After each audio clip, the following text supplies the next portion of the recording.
From the station that made country music famous, 650 AM WSM, this is a Coffee, Country, and Cody podcast.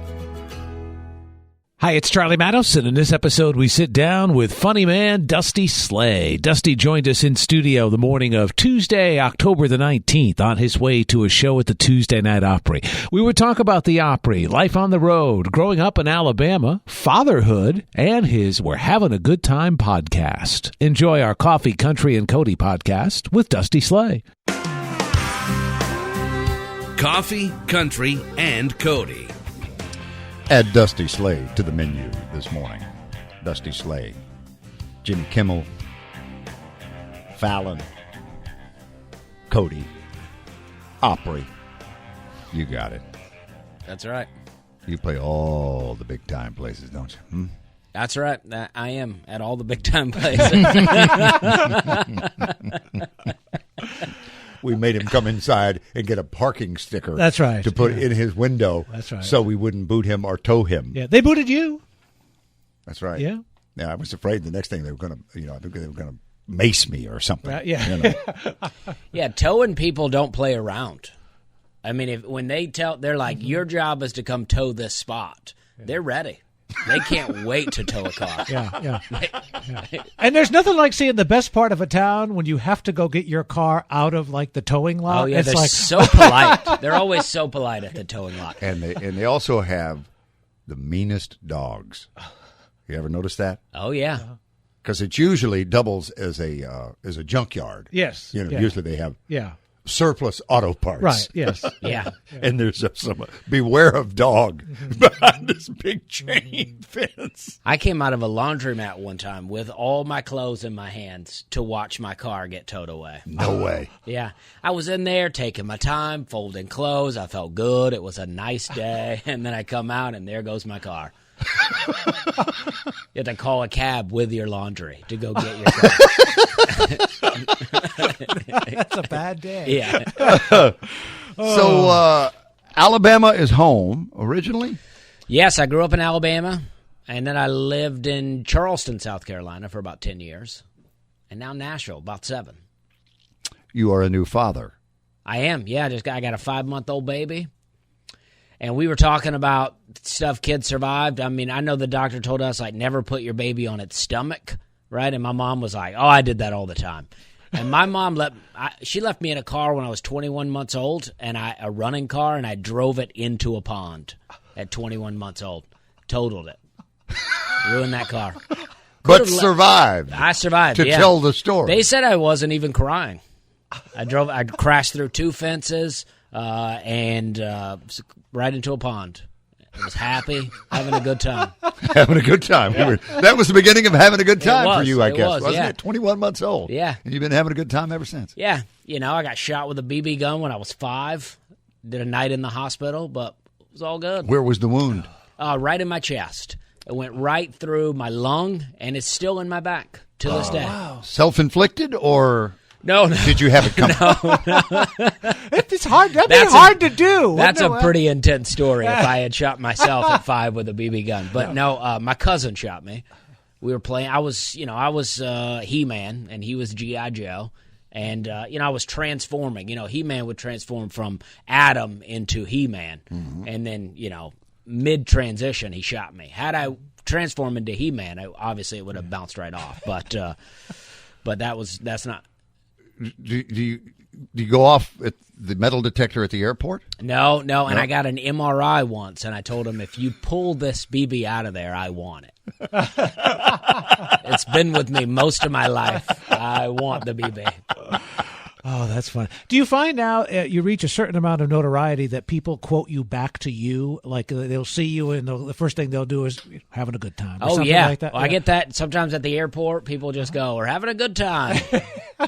But a lot of times, I'll say we're having a good time, I don't know, like 50 times a show. If I'm doing an hour, I'll say it a ton. Especially if I'm not really having that much fun, I'll say it a bunch. That's really where it came from. Doing a lot of bad shows where you're clearly not having a good time, I go, we're having a good time. But people will come up and they'll go, we're having fun. And I'm like, of all the things to get wrong, How do you get that from? Yeah. Well, you will be having fun as the Opry goes pink tonight. Oh, yes. People get to see you at the Opry. And Yes. then you've got like a 5-night run in Phoenix from the 22nd through the 24th.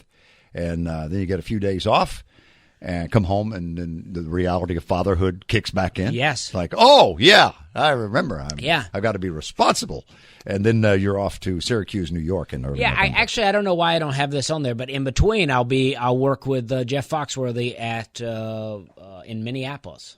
Oh, very cool. Yeah, so that's fun. Have you guys worked together much?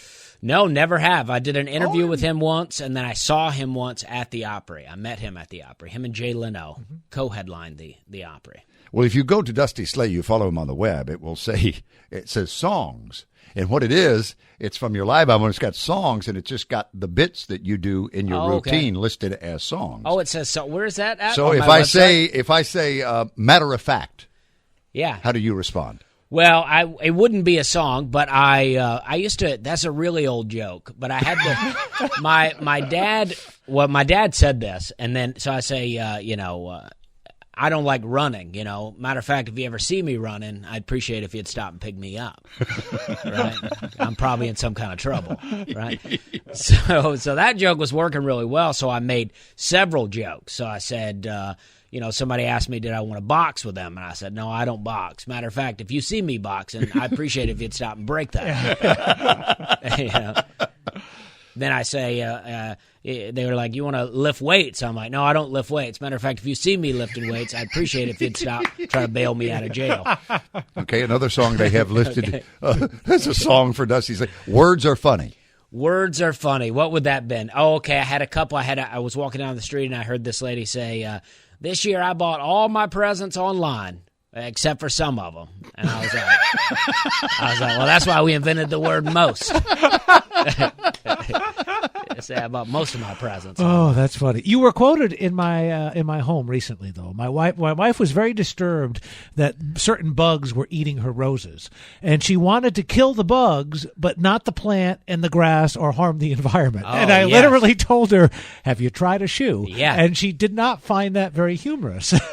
Well, that's one of the weirdest jokes because sometimes, I almost quit doing that joke. I love that joke. And then I did it at the Opry, and it got an applause break. Right. So I'm like, all right, I'll keep it. Yeah. I'll keep it. But it's like, I sold pesticides for years, and people would do that kind of stuff all the time. Mm-hmm. They would go, I'm looking for something to kill the insects but not harm the environment, as if the insects are not part of the environment. Yeah. I'm like, well, how about a shoe? Yeah. But they're always looking, what a wild job. And when did you know comedy would be your career? Well, I don't know that I ever knew. I was just selling pesticides. And who'd you work for? I worked for a company called Spectracide. Okay. Where we had a lot of the generic products. Like we were competition for Roundup. Like Roundup, Roundup. Roundup that's the name, and then it's a weed and grass killer. Mm-hmm. But our product was just called weed and grass killer, We were the generic. We didn't mess around with a name.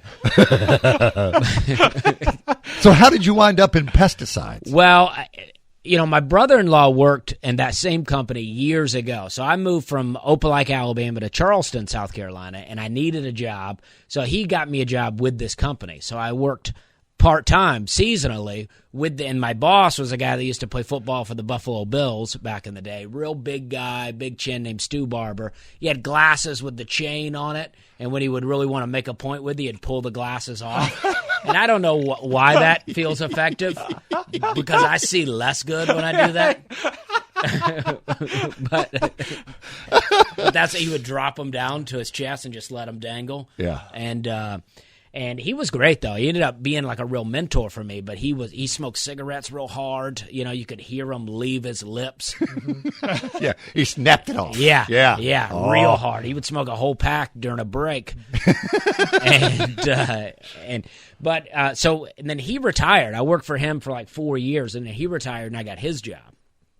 So, it was great. And how long did you do it? I did it for about 9 years altogether. Wow.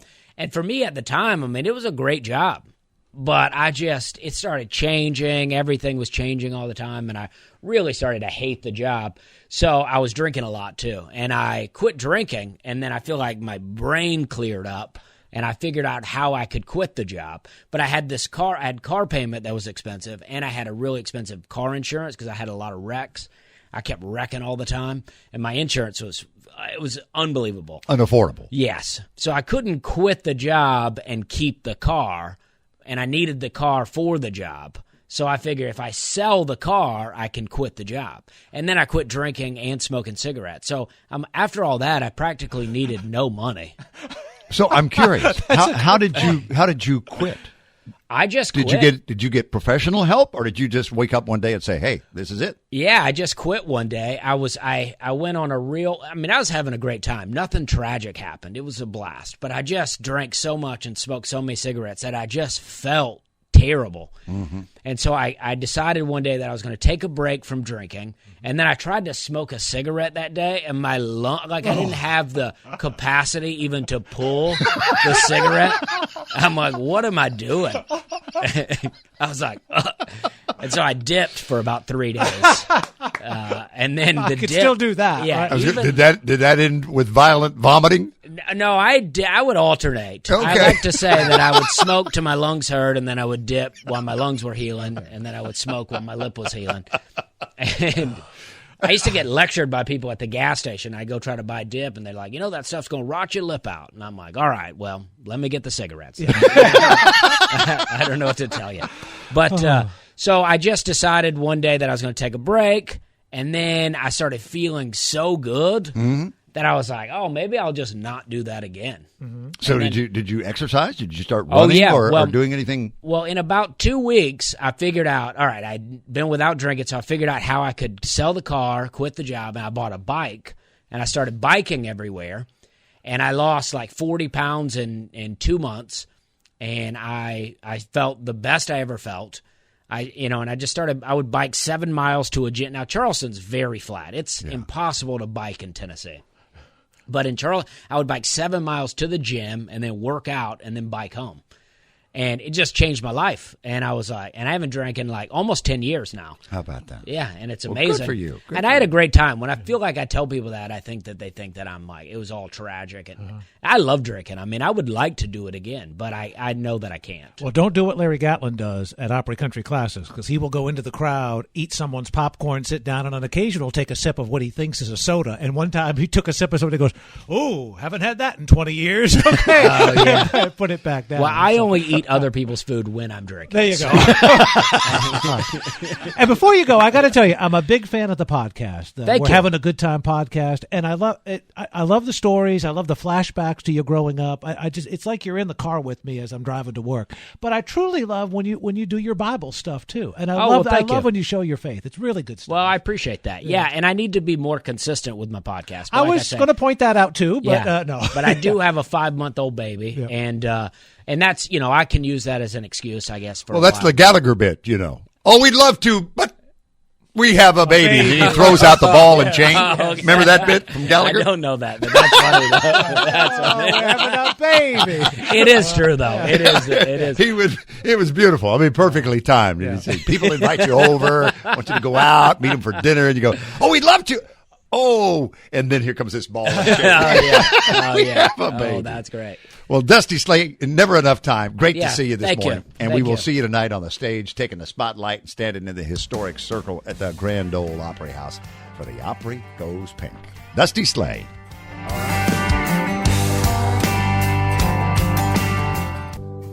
Thanks for listening to our Coffee, Country, and Cody podcast. Our program director at WSM Radio is J. Patrick Tittle. Our digital producer is Haley Hall. Marketing and promotions director is Amanda Cannon. And I'm Charlie Matos. If you like what you've heard, make sure you subscribe so you never miss an episode. And leave us a review on iTunes. It really does help new people find the show.